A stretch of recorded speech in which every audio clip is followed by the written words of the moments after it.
Lainey Feingold. Dreams, Fears, Accessibility. Lessons from the U.S. Legal System. Thank you, Sarah. Good morning, everyone. Welcome to Alley Camp. It is such my honor and pleasure to help kick off this amazing day of learning and community building and networking. So I'm super glad to be here. We're going to talk about dreams, fears, and accessibility. And the first picture I have up here is of a dream catcher. And this is a really beautiful dream catcher. It's waving in the wind, and it has feathers, and there's a sunset, and it's all very evocative and beautiful. But of course, the most important part is the part that catches the dreams. And for those of you who aren't familiar with dream catchers, it's basically a circle, and there's a web, the old-fashioned kind, not the kind we all work in, kind of like a spider web, that made out of yarn or string. And the Native American people in the United States believed that in the nighttime, the air was full of dreams, both good and bad. And a dream catcher is technology that catches the bad dreams. And people hang the dream catcher over their beds or over the cribs of their children to catch bad dreams and only let in good dreams. It's kind of like accessibility. All the work that we're all doing that brings us here is designed to make sure we catch the bad technology, design, the bad features, the bad code that makes assumptions about people. Accessibility is really designed to only let in the information that everyone can use and to keep out the code that makes assumptions about how people see, whether they hear, how their brains work. And all those assumptions, you'll hear me say this throughout, typically when you're working off assumptions, you're working off mistakes, because assumptions usually are not true. So I invite you during today, when you're learning incredible tools to build a dream catcher, to think of yourselves as builders of accessibility dream catchers, of building, as people who are building the web and mobile software, hardware that is going to allow dreams of people with disabilities to come true by catching and stopping. Just like the dream catcher catches bad dreams, we're all here to stop bad code and bad design and only let through the good. So whether we're disabled already or we're not disabled yet, whatever your role, whether you're a developer or a designer or a policymaker or an accessibility consultant, or you're not quite sure what your role in accessibility is, but your boss told you to come to this great conference. Whatever that role is, you have a role to play in building the dream catcher. So I started thinking about dream catchers when I saw a TEDx talk of a person that I got to know as a civil rights lawyer in the US working with the blind community. That person's name is Victor Sarin. Some of you may know him. And he's an engineer for Google, and he's blind. And he did a TEDx talk, and he talked about when he first learned Braille, when he was a young child in the Ukraine. And in the TEDx talk, he said this: having access to this sort of information in Braille made me dream a lot of things. I wanted to be a mathematician one day, a musician the other day, and the third day I thought, I could be a foreign language interpreter. I could do it. Having access to this sort of information made me dream a lot of things. And that's what got me thinking about the dreaming in the dream catcher and how the work we are doing, whatever our role, is allowing dreams, both big and small, dreams of educational desires or jobs, and small dreams like we all have to use technology easily to get in, get out, do our business, not get stuck and have to spend a long time doing things. So Victor's dreams, as I said, led him to Silicon Valley from the Ukraine, where he's an engineer for Google. But like all of us, Victor is multidimensional, and he has dreams of many sorts. So one thing Victor is a musician. And there's a picture I have up here of Victor playing the guitar. He sent me this because, of course, I talked to all the people that I'm going to share with you about telling their stories here. And there's a lot of technology involved in being a musician today. I don't know, how many of you are musicians? Someone must be. Okay. Couple hands, couple shy hands. Well, it turns out I do try to dabble in piano, but I'm not really much of a musician. And it turns out that there's a lot of technology, and one piece of technology is, I wrote this down because I knew, oh yes, guitar controller. A guitar controller that Victor can play a string on his guitar, and instead of sounding like a guitar, it can sound like a marching band. Do you guys all know this? Oh, good. Some people don't know it. Like I didn't know it. It's amazing. It translates, the technology translates the string on the guitar to marching band, anything. Chorus, organ music. You can feel like you're in a church just by playing the guitar. And that's technology. And there's an app that really makes it all possible. But whoever designed that app didn't run it through a dreamcatcher first. And the music apps, by and large, don't let blind people do all the really cool things that technology can do.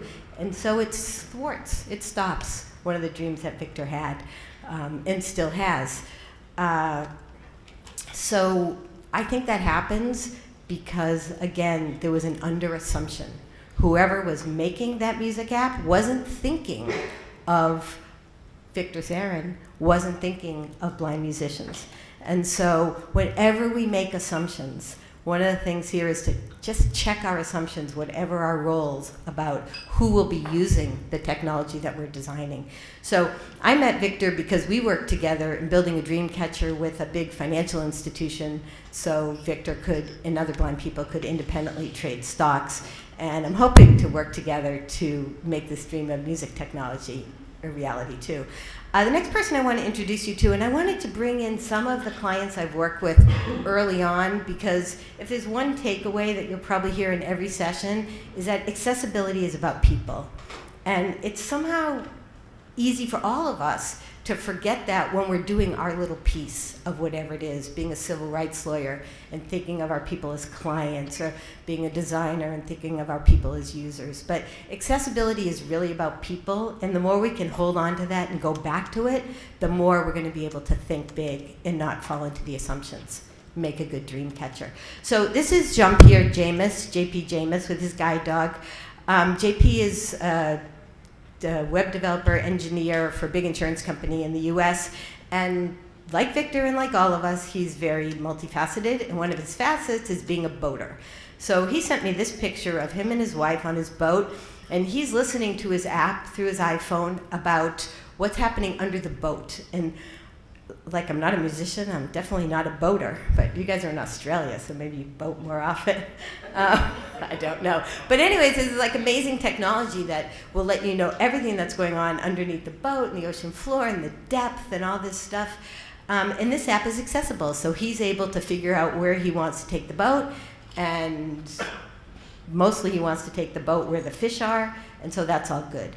But again, there's other apps for the boating community that do amazingly cool things. And someone like JP, who's super handy and could take care of all the engineering and the logistical stuff on his boat, could use an app, if he could see, that translates all the motor information into his hand. It's really incredible, but a dreamcatcher wasn't built with that app because it was an under-assumption of what boaters look like. And the policymakers and the designers and the developers of some of those boating apps didn't make them accessible. The last person I want to introduce you to is Kit Lau, who is shown here on her bicycle. I worked with Kit, again, with another financial industry, big company in the US. Kit is an options trader. Have any of you ever traded options online? No, because it is damn hard to trade an option online, let me tell you. It is really difficult thing to do, and Kit does it with her screen reader and her Braille display so quickly. So when I go over to Kit's house and she wants to explain something to me so we can work, we've worked in structured negotiation with a big financial company on that. And she's got to slow down the pace of her screen reader. She's got to turn the screen on, which of course she doesn't use. And I still can't really get it. And she's like, Lainey, come on, look, I'm doing this, I'm trading the options. But we worked with that financial, seriously, I didn't even know what an option was when I first met Kit. And she called me and said, you know, I heard you were a lawyer who doesn't sue. And I want to say that I'm standing here from the US talking about structured negotiations, but I wouldn't be standing here without all the people in the blind community in the United States who have trusted me to be their lawyer and work in a way that brings collaboration. So with Kit, we were able to build a great dreamcatcher with the financial industry company that she came to. But I use her as an example here because Kit is super fast. She can trade options. She does a million things online. She has a computer science degree. She retired from a long career in government. But the dreamcatcher needs to be everywhere. It's not build it once and then you're done with it, put it in a drawer. It's every day, and every decision is a chance to build something that's going to keep out the bad and let in the good. So most recently, she talked to me about something going on that's photographed here, which is a pop-up window for another financial institution. And I put a big red arrow to the right-hand corner where there's an X. Most of us see these pop-up windows, and our first thought is, how do we close the thing? So they put the X in. But when they were designing it, they did not run it through a dreamcatcher, and that X, Kit doesn't see that X. She uses a screen reader or a Braille display, and there was nothing built in to allow a screen reader or Braille display user to close the window. So even though Kit can trade options super fast, she could not get into this account just to check her balance because of this one small mistake. Now, fortunately, I had a relationship with this company because one good thing about structured negotiation is that it allows for relationship. And I did work with this company 15 years ago, but I still knew people there. And we were able to make a phone call, and even though it was a 1-minute phone call, it did, of course, take a month to fix, which is another thing altogether. I'm sure that resonates. But we were able to get that X closed. So I've been able to work with Kit and JP and Victor and so many other people in the United States because we have a very strong foundation, which is why I have a great picture here that if you've seen other presentations of mine, I've used this often. It's very big cement bricks with mortar, and it looks like nothing could ever knock it over. And that is really the state of the legal foundation in the United States. And even though I don't do lawsuits, I rely, and my clients rely on that foundation that is premised in the idea that accessibility is a civil right. Accessibility is a human right. Accessibility is about participation, inclusion, and effective communication. So even though the Americans with Disabilities Act was passed in 1990, it's based on those core principles. So even though it doesn't say anything about websites, it still is a foundation for people with disabilities to be able to go to companies or go to court if necessary and say, you know what, I can't get out of the damn pop-up window, or I need to options trade, or I need to get information about my boat, and so many other things. The foundation has been used in the US, whatever sector you're in here, education or retail or government, finance, I'm pretty sure that the legal foundation in the US has been used to advance accessibility. There's been a lot of activity by students, because without digital access, you cannot be a student on equal footing today with students without disabilities. It is not possible. Too much is digital. We are way past the time where we can say, well, there's other options. Everything is digital. So this foundation has served advances in retail and government. There's cases about voting rights and people's ability to get information off of voting sites, to get information about candidates. So it's a really strong foundation, and I'm lucky enough to be able to use it collaboratively because the people who come to me want a lawyer who works in that way, but it's a very, very strong foundation. Recently, in the US, the foundation has been getting a workout, which is why I have this picture of this very buff wheelchair rider doing arm exercises. I don't do lawsuits. I've been very lucky to have to only do one lawsuit in the last 23 years around these issues. But this year in the US, there's going to be close to 2,000 lawsuits about web accessibility. And courts are generally agreeing that, yes, this ADA that was passed before the web is strong enough, and participation and inclusion is important enough that the ADA covers websites. We have laws in states, we have laws in even some cities, So it's going in the right direction. Most of the cases do settle. There's some court orders. If you want to follow me on, if you're interested in what's happening in the U.S., I try to post everything on Twitter. I'm at LF Legal, and I also do legal updates. If you're interested, and I don't know why you would be when you hear, you decide if you're interested at the end of my talk, and you'll see. But the truth is, the courts are generally going in the right direction. So why do I have a big caution tape on the next slide that says caution? Why do I have caution? The reason I have caution is because I like the idea of the dreamcatcher, because accessibility should be about big thinking and no assumptions and innovation and allowing disabled people to do anything they want to dream of, anything they can do. But when you're so focused on the law and compliance, not necessarily. Law and dreams aren't necessarily in the same sentence. If I say law, do you think innovation, creativity? Wow, great, I want to do law. No, you think, oh my God, a lawyer in a suit is going to come to my development meeting and tell me what to do, or tell me I can't do this or I can't do that. So I'm cautious. And my biggest concern is expressed in this. Those of you who were in the workshop yesterday saw this yesterday. There's fear. If you listen carefully, you will hear the sound of fear with the Jaws theme song. With the Jaws theme song.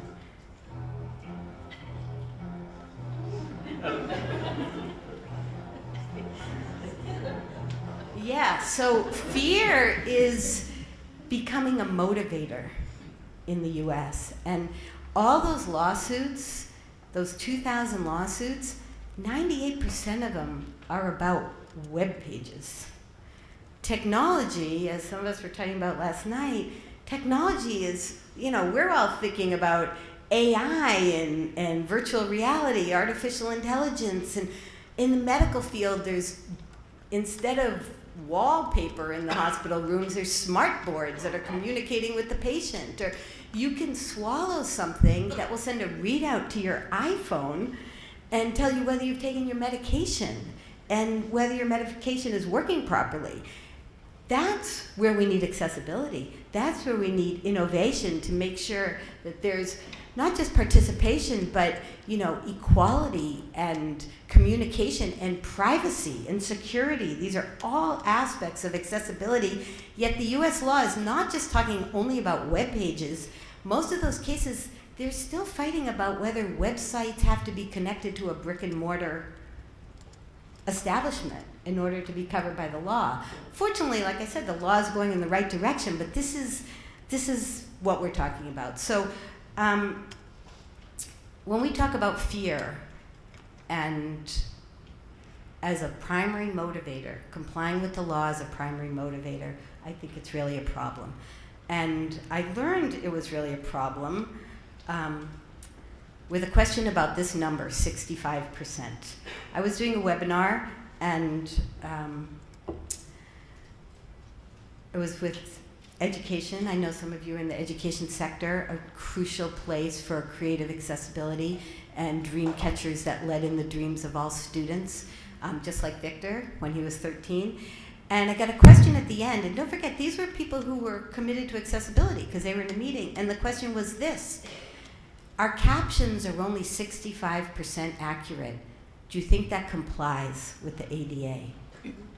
65% accurate. Who wants to read a book with 65% of the words and 35% missing?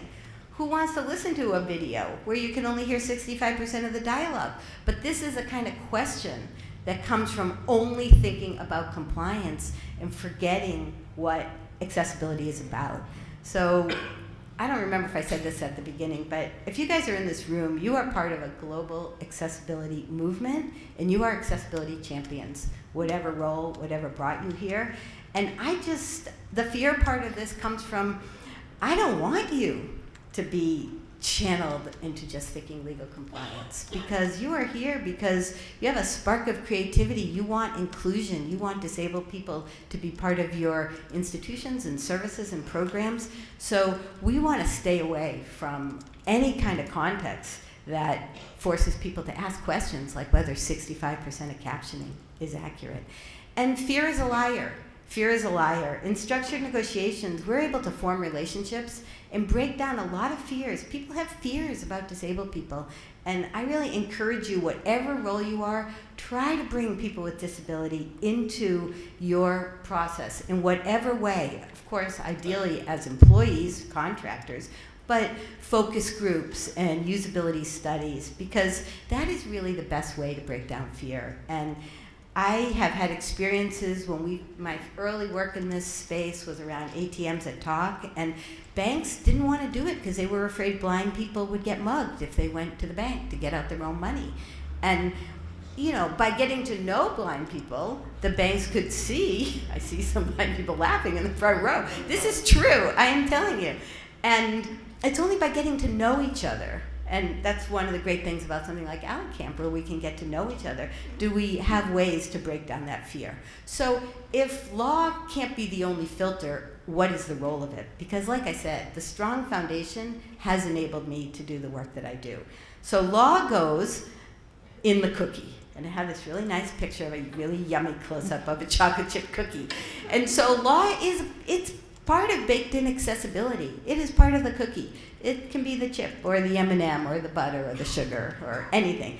I started thinking about baking in accessibility. Well, I've said for a long time, we got to bake accessibility into corporate culture, because accessibility is not one and done. You can't do it on Monday and forget about it on Wednesday, because something will be broken and your dreamcatcher will let through bad code.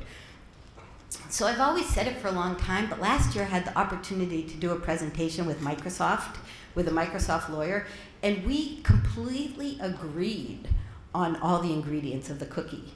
And it was really great, because it's one thing for me as an advocate for disabled people to say it. It's another thing for Microsoft, one of the biggest companies in the world, to say it, that it's not just the law. So I didn't want to miss anything, so I wrote these down. The ingredients of the cookie that we agreed on: transparency, accountability.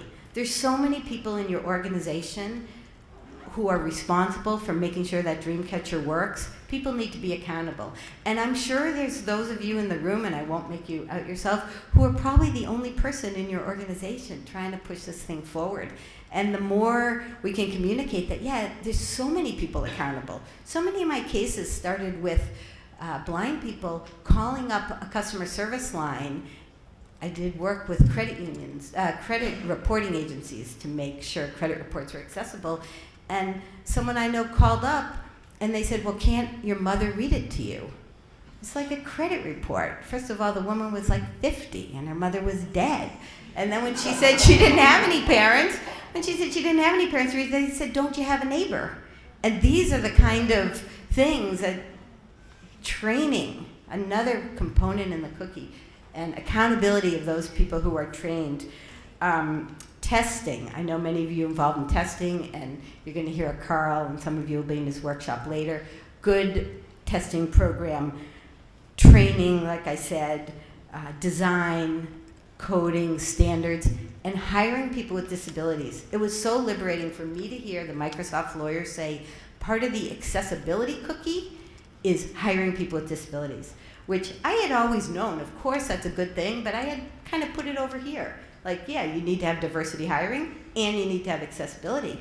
But as she said, that if you have a disabled person sitting next to you, if you have someone sitting next to you who won't be able to get video content without captions, you are less likely to put up a video that doesn't have captions.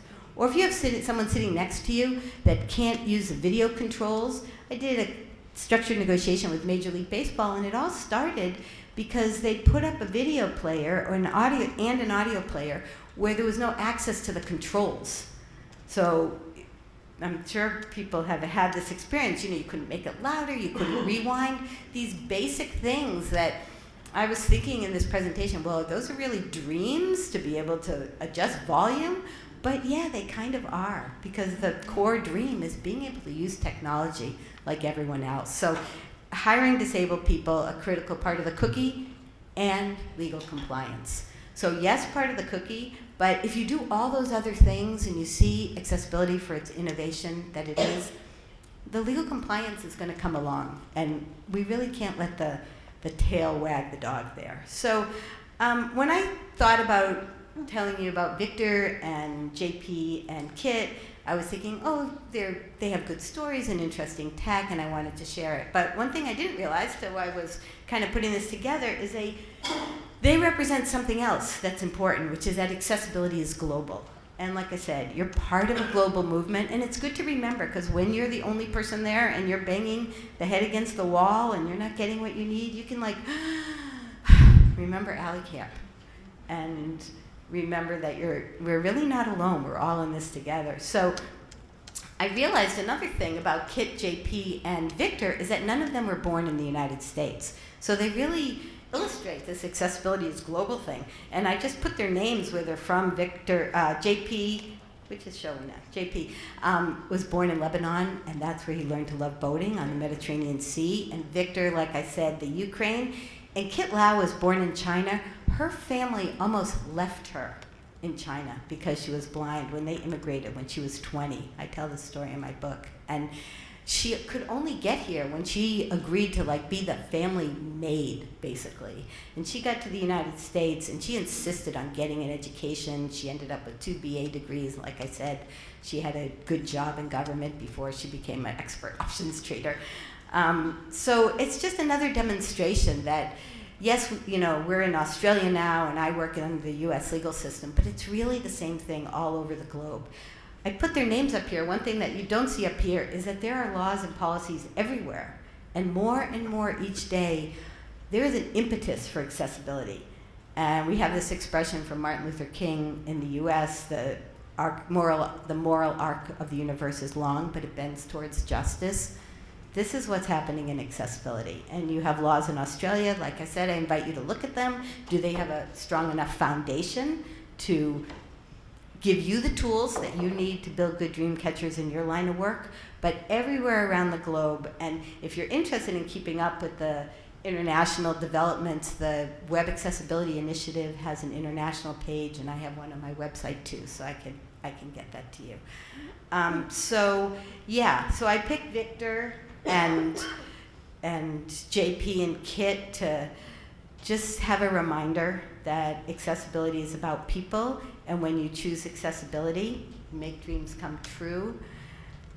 I chose them because when you don't choose accessibility, you get this guy woken up from a nightmare with ghosts and goblins, and when you commit to accessibility, you can make bad dreams go away when you build the dream catcher. So I really encourage us, I won't play the Jaws theme song again with the shark, put an X over that, and don't be motivated by fear. Be motivated by inclusion and civil rights, and choose dreams. Thank you.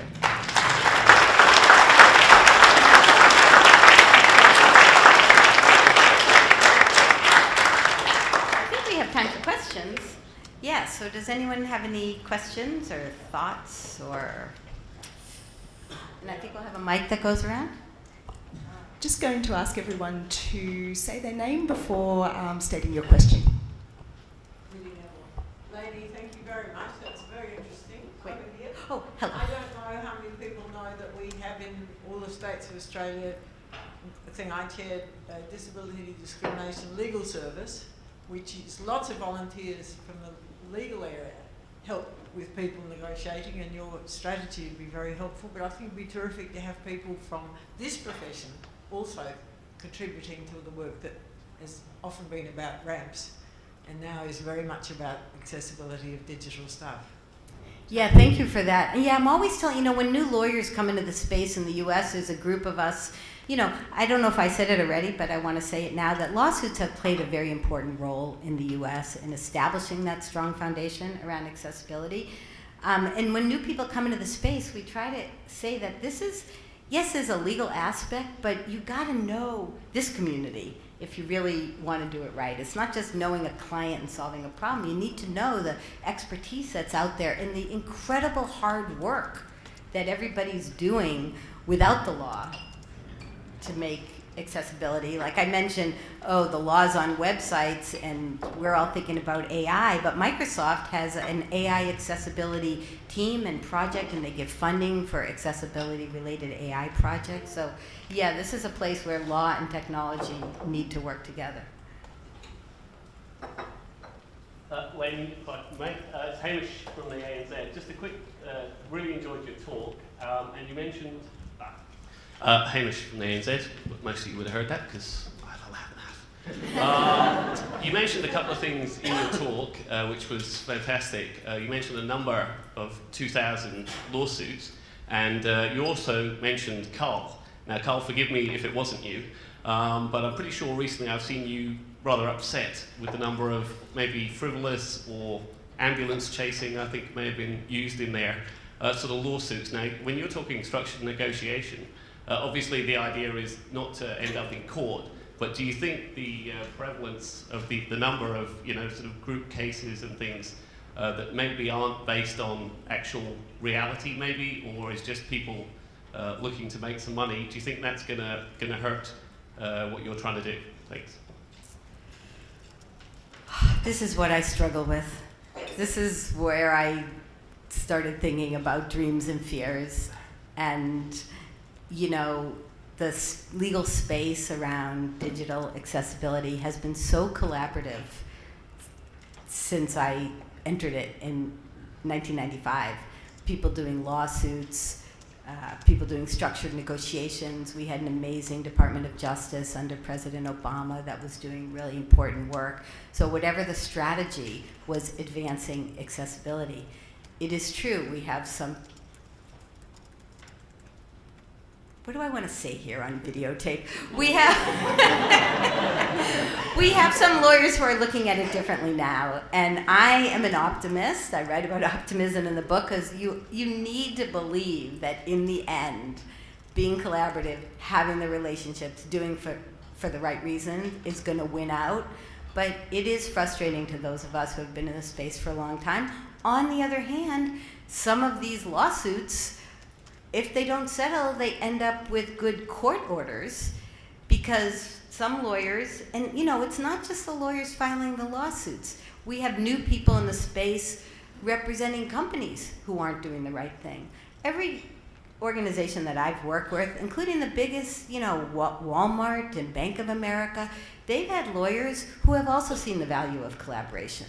But now that the space has this other element in it, we have lawyers who don't see the value of collaboration, who go to court and try to get the cases thrown out. So we are getting some good cases out of it, but there is also the potential for real backlash. And one thing I didn't say with the shark and the Jaws thing is, in the United States, as you all know, we have a federal government now that is pretty much based on fear, and we see where that's getting us, right? So there could be potential backlash. So I think the verdict's out, but on a personal level, I wish it wasn't happening in this way. Hi, Lainey. Okay. Thanks for your talk. I found it really inspirational. My name's Erin. I'm a designer. As you were speaking, I sort of had, this is just a brain fart, but I'd love you to talk to it, is the examples that you gave seem to be people who were born with a disability or had a disability from a very early age. And I feel like there's a problem for people who don't identify with that. There's this sort of feeling of that's something that happens to other people, that's not something that happens to me. But the reality is that could be us tomorrow. Something could happen to us that give us that disability or give us an experience of a disability tomorrow. So I feel like personally, but also as a profession, how do we shift our mind from, yes, we have to include people with disabilities, but just an understanding of they could be me tomorrow, and I could be prevented from doing my own job tomorrow, I could be prevented from going to the bank tomorrow, like just to sort of, that whole sort of paradigm shift. Do you have any thoughts about that? Well, this is this idea of designing for our future selves, and I really like that expression. But that's a real fear element. I mean, I think people are afraid of disability, which is why I like the collaborative approach. It is true in the legal space that all of my work is with blind people, and people often say to me, well, how come you don't do cases for deaf people? First of all, we have great lawyers in the U.S. representing deaf people, but also, in my experience, there is so much to know about the needs of a community that it's not just interchangeable. So for me personally, but people are afraid of disability because people are afraid of death, and unfortunately, it's associated.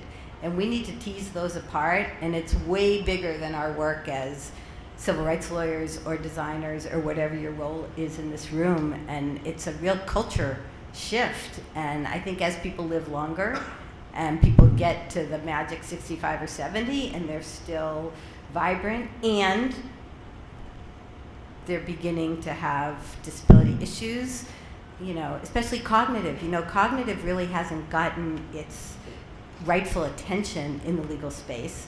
And I think we will see more of it as more people, first of all, feel comfortable coming out around cognitive issues, and as people get older. But yeah, that's a big issue. I mean, usually I say the legal stuff started with blindness because the showstopper issues on websites for blind people were first. And blind people were organized and active. And all of my clients, I did my first web accessibility case with Bank America in 2000. And that's because our clients, even before the web, were using these technology. Blind people, they had, I'm forgetting the details now, about, machines that would communicate with the bank, and the bank would send something back, and the machine would read it audibly. So I've worked with a lot of early adopters on these issues. And then as more and more video came, now we see a lot of legal activity in the U.S. around deaf, because now deaf is a showstopper. Like I said, if you're in e-learning or education, you must do accessibility. And I think that's going to start happening with cognitive and other things too. Thank you. That's a good question. Any out of time? Okay, well, thank you very much and enjoy the day. Thank you. Alley Camp, October 2018.